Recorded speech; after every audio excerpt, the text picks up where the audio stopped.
The river used to breathe at night.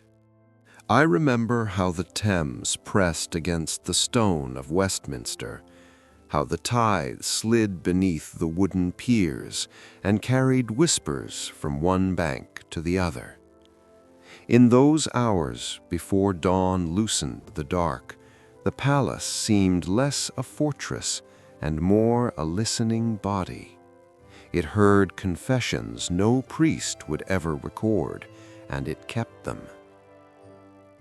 I was a junior clerk in the royal household then, tasked with copying inventories and sealing letters that bore other men's ambitions. My chamber overlooked a narrow yard where horses stamped and servants quarreled.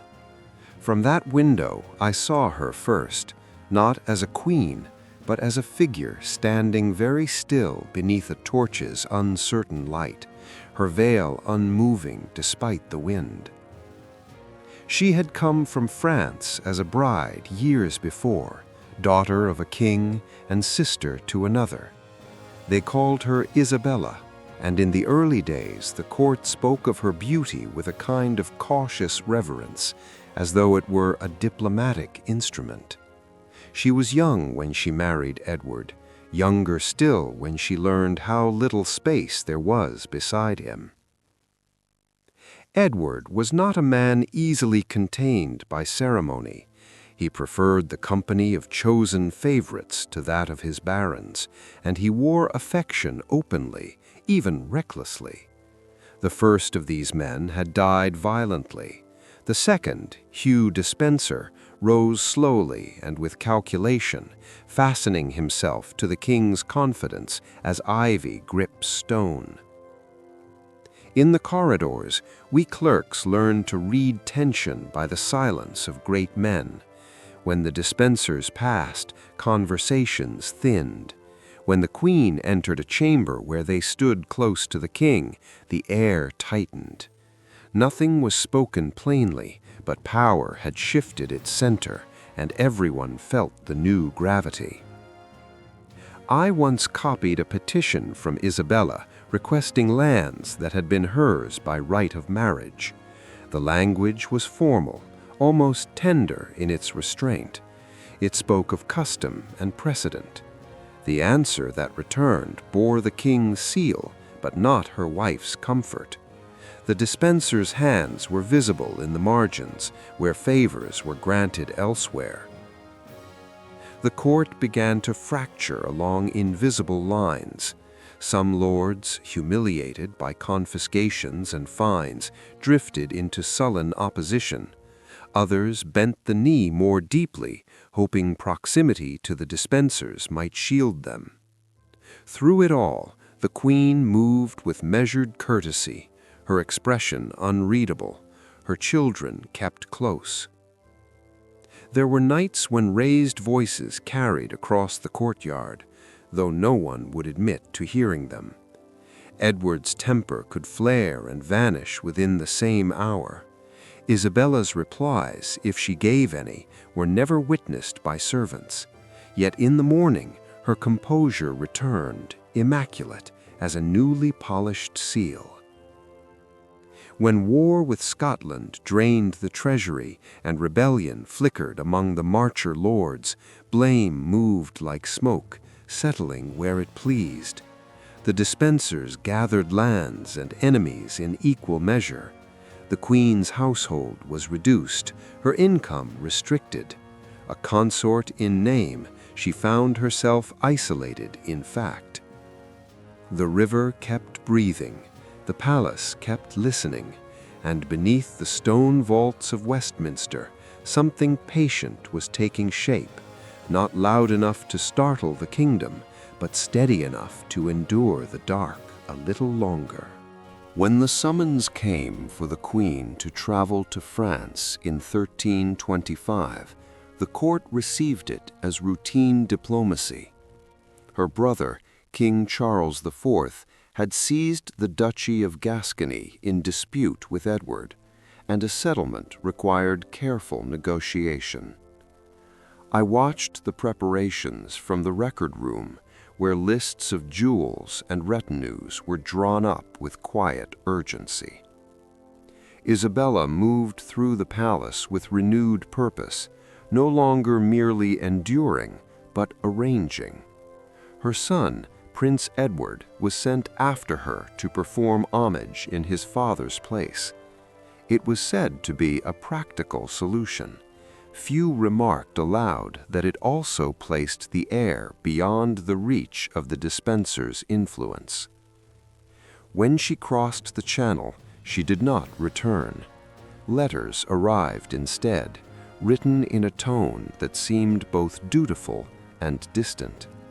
She declared that she would not come back while the Despensers remained in power.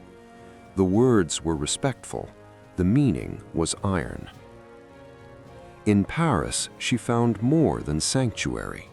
Exiles from England gathered around her, men dispossessed by Edward's favorites, men who had lost lands, brothers, pride. Among them stood Roger Mortimer, once imprisoned in the Tower, now escaped and restless. He spoke with the quiet intensity of someone who had already measured the cost of rebellion. Rumors traveled faster than official messengers. They reached Westminster in fragments, that the Queen dressed no longer as a wife awaiting recall, but as a figure at the center of council, that Mortimer seldom left her side, that alliances were being woven from grievance and opportunity. Each whisper altered the air within the palace. Edward's response was uneven. At times he raged against betrayal, denouncing those who flocked to her banner. At other moments he seemed convinced that affection would summon her back. He sent envoys bearing promises, then threats. Neither returned with the Queen. I copied one proclamation declaring Mortimer a traitor and commanding loyalty to the King. The ink had barely dried before another report arrived. Isabella had secured support from Hainaut, promising her son's marriage to Philippa in exchange for ships and soldiers. It was not an army yet, but it was the outline of one. Those of us who served the crown felt the ground tilt. Officially, nothing had changed. Edward remained king, his seal unbroken, his authority intact. Yet the Queen's absence had acquired weight. She was no longer a distant consort, but a gathering force across the sea, drawing England's discontent toward her. In the autumn of 1326, sails appeared on the horizon of Suffolk. The invasion was modest in number, but immense in implication. Isabella and Mortimer stepped onto English soil, not as supplicants, but as challengers. Towns opened their gates. Noblemen declared for the Queen. Resistance thinned like mist. Within weeks, the Despensers were fleeing. The King rode west, seeking refuge among the few who still held to him. The palace corridors emptied of their former certainty. And as news of each defection reached us, it became clear that the silence Westminster had guarded for years was about to be broken by something far less patient. The King was captured in Wales before the year turned. Word reached us in a plain dispatch, without ornament. Edward had been taken near L'Entrisant, betrayed by men who had once sworn to shield him. There was no spectacle in the message, only a closing of distance between rumor and fact. The Despensers met harsher ends. Hugh the Younger was dragged through Hereford, condemned by those who recited his offenses like scripture. I did not witness his execution, but the descriptions returned in detail too vivid to be invention. It was said the punishment was meant not only for a man, but for an era. When Edward was brought back under guard, he no longer moved with the restless energy I remembered. He seemed diminished, though not broken. The crown had not yet left his head in law, but in practice it had slipped. He was lodged first at Kenilworth, watched by men who addressed him as sire and treated him as burden. In Westminster, a parliament was summoned in January 1327. I stood at the back of the hall, among clerks and lesser officials, as charges were read. They did not accuse him of cruelty alone, nor of favoritism alone, but of failure. Failure to defend the realm, to heed counsel, to preserve peace. The words were measured, almost reluctant. It is a strange thing to hear a king described as insufficient. No sword was drawn in that chamber, no blood marked the floor. Yet the effect was heavier than battle. One by one, magnates and prelates signaled assent. The machinery of deposition turned not with fury, but with solemn procedure. Prince Edward, only 14, was presented as successor. He did not speak much. His mother stood near, her expression controlled, her gaze steady. Those who watched her closely saw resolve rather than triumph. The crown would pass to her son, but its weight would rest elsewhere. A delegation rode to Kenilworth to inform the captive king of Parliament's decision. Accounts differ on his response. Some say he wept. Others say he agreed to abdicate for the sake of his son. What reached the chancery was a document of renunciation, signed and sealed, its language stripped of royal flourish. On the first day of February, the boy was proclaimed Edward III. Bells rang across London, dutiful and clear. The realm had a new king, and the transition appeared orderly, almost merciful. Yet beneath the ceremony lay an absence that no proclamation could soften. Isabella now governed in her son's name, alongside Mortimer. Officially, it was a regency. In practice, it was a partnership forged in exile and tested by victory. They moved quickly to reward allies and punish enemies, redistributing lands with a decisiveness that mirrored the methods they had condemned. Meanwhile, the former king was transferred again, this time to Berkeley Castle. The reasons were administrative, we were told. Security required discretion. But as summer advanced and whispers multiplied, it became clear that Edward's story had not ended with his crown, and that the quiet surrounding his captivity was growing heavier by the day. Berkeley Castle stands in a fold of Gloucestershire hills, its walls thick enough to keep out more than weather. I never saw the chamber where Edward was confined, but years later I examined inventories sent from that household. They listed modest furnishings, provisions, small expenses. Nothing in the records betrayed the gravity of what was unfolding within those stone rooms. At first, the former king was treated with a restrained civility.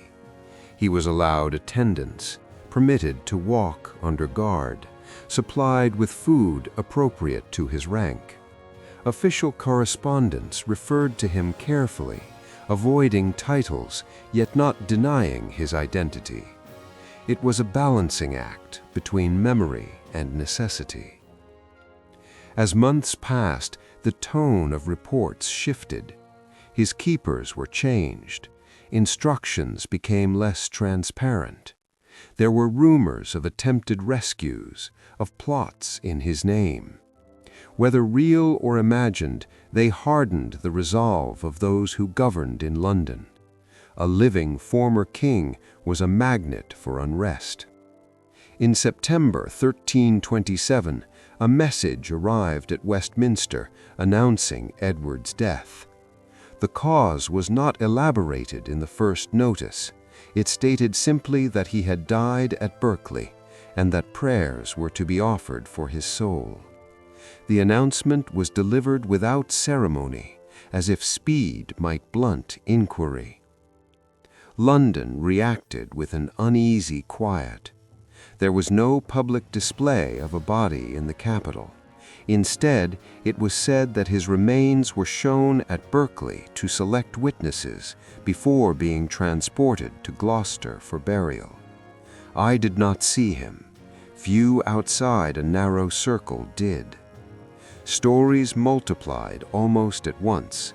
Some whispered of suffocation, others of starvation, still others of a more gruesome device meant to leave no visible mark. These accounts grew in the telling, fed by anger or sympathy. Yet no official record confirmed such methods. The truth receded behind repetition.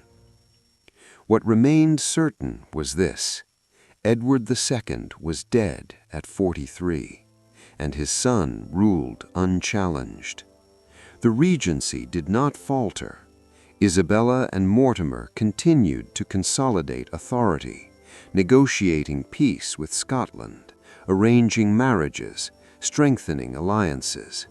The machinery of governance moved forward with deliberate steadiness. Still, among those who had served the former king, a residue of doubt lingered. Had his death been inevitable, a grim necessity in a realm weary of division? Or had it been hastened by fear, by calculation? No parchment in the archives answered that question directly. At Gloucester Cathedral, candles burned beside his tomb. Pilgrims would later claim miracles at the site, as if sanctity might revise memory. The stone effigy showed him crowned once more, hands folded in perpetual prayer. It was a quiet restoration, carved in alabaster. And in Westminster, where the river kept its patient rhythm, the absence of a captive king settled into fact. Power had shifted irreversibly. Yet the manner of that shift, measured, obscure, and final, left an aftertaste that even victory could not entirely dissolve. In the years that followed Edward's burial, the court did not descend into chaos as some had predicted. Instead, it settled into a new order shaped by Isabella and Mortimer. The young king was present at ceremonies, seated beneath cloth of gold, his face composed in the careful stillness of adolescence. Decisions, however, flowed through other hands. Mortimer was granted lands and titles with a generosity that startled even seasoned observers. He became Earl of March, his estates spreading across the Welsh borders like ink on parchment. Petitions once directed to the Despensers now found their way to his chamber. Access to the regent became a currency in itself. Isabella's position was more complex. She was Queen Mother, a title that carried reverence but also scrutiny. Some praised her as a savior of the realm, the woman who had removed a failed king and restored stability. Others muttered that she had merely replaced one favorite with another, exchanging Despenser for Mortimer. I remember copying grants that transferred confiscated properties to loyal supporters. The language echoed the justifications used only a year before against the Despensers. It spoke of service, of necessity, of the crown's right to reward fidelity. The phrasing was familiar, though the beneficiaries had changed. The peace concluded with Scotland in 1328, recognizing Robert the Bruce as king, divided opinion sharply. Many English nobles considered it humiliating. They had fought too long to accept such terms. Yet Isabella and Mortimer presented it as practical, a closing of wounds that had drained the treasury and fractured the north. Within the palace, the young Edward grew taller, his features sharpening into something less malleable. He watched councils in silence, absorbing alliances and slights alike. Those who underestimated him saw only a boy crowned too soon. Those who looked longer noticed calculation forming behind his restraint. There were moments when the Regency's confidence bordered on complacency. Mortimer's display of wealth grew conspicuous. Tournaments, banquets, and architectural projects advertised his prominence. The line between service to the crown and possession of it blurred in the eyes of many who had endured the previous reign. Whispers began again, softer than before, but no less persistent. They questioned not only Edward II's death, but the concentration of power in Mortimer's hands. Some nobles who had supported Isabella's invasion found themselves sidelined. Grievance, once a weapon she wielded, now circled back toward her. If you pause here and consider how swiftly loyalties invert, you may sense the fragility beneath any triumph. The realm had been remade in the name of justice and stability. Yet justice is a blade that dulls when held too tightly, and stability can harden into resentment. By the close of 1329, the air in Westminster felt familiar again, charged with unspoken calculations. The Queen Mother still moved with composure, Mortimer still commanded deference, and the young king still appeared obedient. But beneath the surface, something had begun to shift once more, patient as the river outside the walls.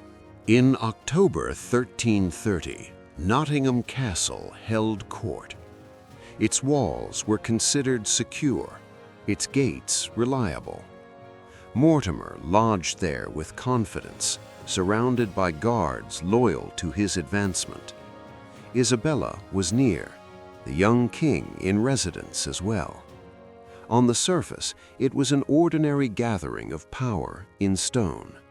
What Mortimer did not fully grasp was that the boy he had overshadowed was no longer content to observe.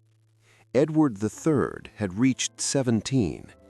He had listened for years, watched grants issued and rivals dismissed, endured the quiet humiliation of reigning without ruling. Patience had matured into decision. On a cold night, a small group of men loyal to the king entered the castle through a hidden passage known to few. The details vary in retelling, but the outcome is clear. Mortimer was seized in his chamber, startled from sleep into accusation. Isabella's cries, it was said, echoed down the corridor. The next morning, the realm awoke to altered authority. Mortimer was sent to the Tower of London, charged with assuming royal power and with crimes that included the death of Edward II. There was no extended deliberation. Parliament condemned him swiftly. He was executed at Tyburn in November 1330. Isabella was spared his fate, but her influence ended abruptly. She was removed from the center of governance and settled into a more private existence, granted estates, yet excluded from decision. The young king asserted control without theatrical cruelty. He did not publicly denounce his mother. He simply stepped beyond her shadow. Years later, I saw Isabella at a distance during a ceremonial visit. Age had softened her features, but not erased their composure. She had outlived husband and ally alike. History would remember her as she-wolf, as liberator, as conspirator, depending on the teller's allegiance. Edward III went on to wage wars in France, to claim a crown across the Channel, to shape a reign far longer than his father's. The deposition and death of Edward II became a chapter within a larger narrative of dynastic ambition. Yet its moral weight never entirely dissipated. In Gloucester Cathedral, pilgrims continued to kneel before Edward II's tomb. Some still questioned how he died. Chroniclers debated. Rumor hardened into legend, legend into accusation. Certainty remained elusive, suspended between record and resentment.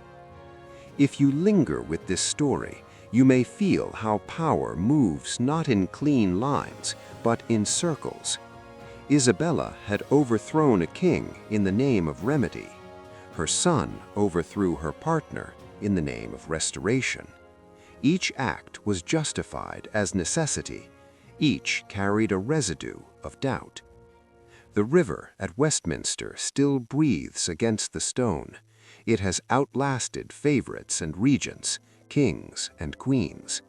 It remembers the quiet decisions made behind walls, the signatures that altered destinies.